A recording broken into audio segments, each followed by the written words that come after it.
अगर आपके गार्डन के अंदर भी कुछ ऐसे पौधे हैं गमलों के अंदर लगे हुए हैं और वो ग्रोथ नहीं बढ़ा पा रहे, साथ में पौधों के पत्ते कुछ इस तरीके से सूखते जा रहे हैं, टहनियाँ सूखती जा रही हैं और पौधे मर रहे हैं, तो आज की इस वीडियो में हम बात करेंगे कि इस सफ़ेद पाउडर को आप कैसे अप्लाई करेंगे गमलों के अंदर, ताकि गमलों के अंदर जितने भी लगे हुए पौधे हैं जो सूख रहे हैं और अचानक से सूख जाते हैं, तो सूखे पौधों को दोबारा हरा भरा बनाने के लिए और उन्हें मरने से बचाने के लिए हमने इस चीज़ का इस्तेमाल करना है।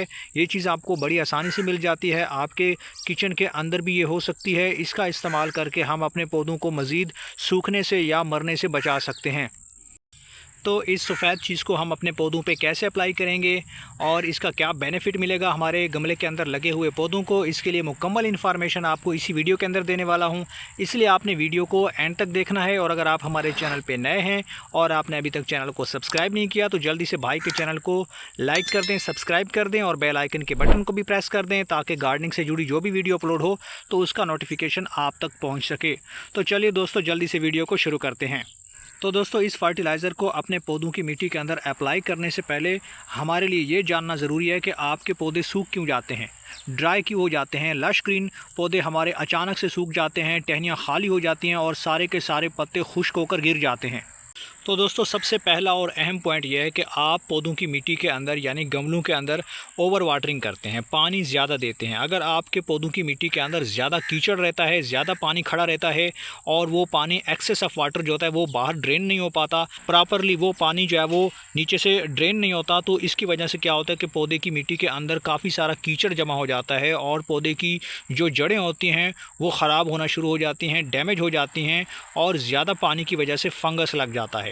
तो पौधों की मिट्टी के अंदर जब फंगस आ जाता है और ज़्यादा वाटरिंग आप करते हैं तो पौधों की जड़ें नीचे से गलना शुरू कर देती हैं, जिससे क्या होता है कि पौधे अच्छे से अपनी न्यूट्रिएंट्स को इनटेक नहीं कर पाते, वो खुराक हासिल नहीं कर पाते। यहाँ पे ध्यान रखने वाली बात यह है कि अगर आपके इलाके में ज़्यादा बारिशें हो रही हैं और बरसात का मौसम जैसा कि चल रहा है, तो इस वक्त आप अपने पौधों को पानी जो है वो ज़रूरत के हिसाब से दिया करें। पानी आप ज़्यादा ना दें, क्योंकि बारिशों में पानी ज़्यादा खड़ा रहता है गमलों के अंदर। तो अगर आप पौधों की मिट्टी को प्रॉपर वेल ड्रेन नहीं बनाते तो पौधों की जड़ें डैमेज हो जाती हैं, पौधे आपके जल जाते हैं। तो ये सबसे कॉमन गलती हम करते हैं कि बारिश के दिनों के अंदर भी हम पानी गमलों के अंदर डाल रहे होते हैं।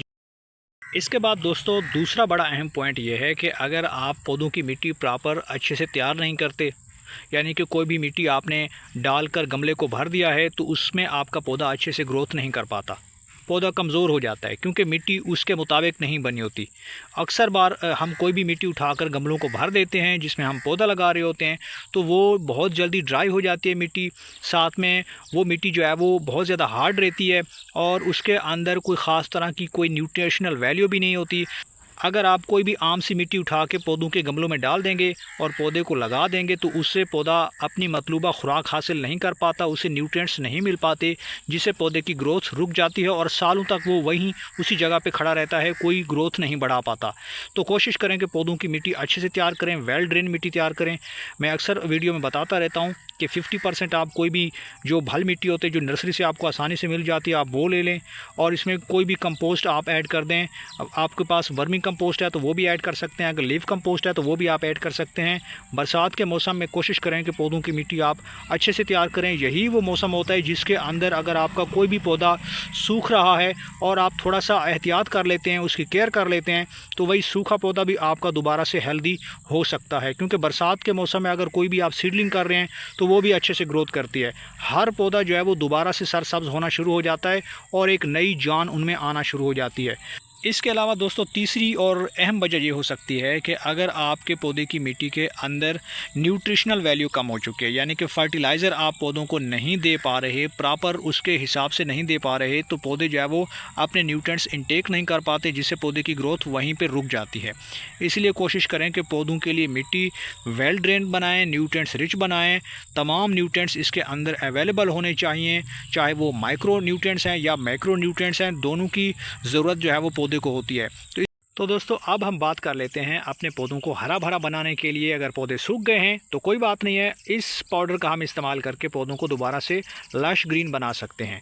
ये पाउडर क्या है दोस्तों? तो ये है बेकिंग सोडा। ये आपको आसानी से अपने किचन से ही मिल जाता है। आपने नॉर्मल वाला चम्मच लेना है, ज़्यादा इसको भरना नहीं, आप देख सकते हैं इतना ही आपने इसकी मिकदार लेनी है। अब इसका फ़ायदा क्या होगा, हमारी मिट्टी के अंदर इसको ऐड करने का फ़ायदा क्या होगा और इसके असरात क्या होंगे हमारे पौधे के ऊपर। मिट्टी के अंदर इसे मिलाने से सबसे पहला फ़ायदा ये होगा कि ये एज ए पेस्टिसाइड काम करता है। पौधों की मिट्टी के अंदर बाज़ दफ़ा बरसात के मौसम में काफ़ी सारे कीड़े लग जाते हैं, जड़ों में दीमक आ जाती है, तो ये उसको रोकने में बहुत अहम किरदार अदा करता है, बहुत ही इफ़ेक्टिवली काम करता है। इसे आप सब्ज़ी वाले पौधों में इस्तेमाल कर सकते हैं, या आपने छोटी सीडलिंग तैयार कर रखी है, छोटे छोटे पौधे हैं और मिट्टी के अंदर कई दफ़ा छोटे छोटे कीड़े लग जाते हैं, वहाँ पर वो लार्वा होते हैं, उनके अंडे देना शुरू कर देते हैं, तो एज ए पेस्टिसाइड ये काम अच्छे तरीके से करता है। इसके अलावा दोस्तों ये एज ए फंगिसाइड भी काम करता है, पौधों की मिट्टी के अंदर फंगस को नहीं लगने देता, जड़ों को महफूज रखता है, स्ट्रॉन्ग बनाता है। इसके अलावा ये फर्टिलाइज़र के तौर पर भी काम करता है, पौधों की ग्रोथ में ज़बरदस्त इजाफा करता है, पौधों के ऊपर नई ब्रांचेस और नई पत्तियां लाने में बहुत ही मौसर तरीके से काम करता है। तो दोस्तों अब आप इसे कैसे अप्लाई करेंगे, इसका तरीक़ाकार क्या है। तरीका ये है कि अगर आप इसे डायरेक्ट मिट्टी के अंदर अप्लाई कर रहे हैं तो उसके लिए कोशिश करें कि पौधों की मिट्टी हल्की सी ड्राई होनी चाहिए, ज़्यादा नमदार नहीं होनी चाहिए। बारिशें हो रही हैं तो आप इसका इस्तेमाल 1-2 दिन के बाद कर लें। फ़ौरन आप मिट्टी के अंदर इस तरीके से, जो कीचड़ वाली मिट्टी होती है या बहुत ज़्यादा मॉइस्चर मौजूद है, तो उसमें इसका इस्तेमाल मत करें।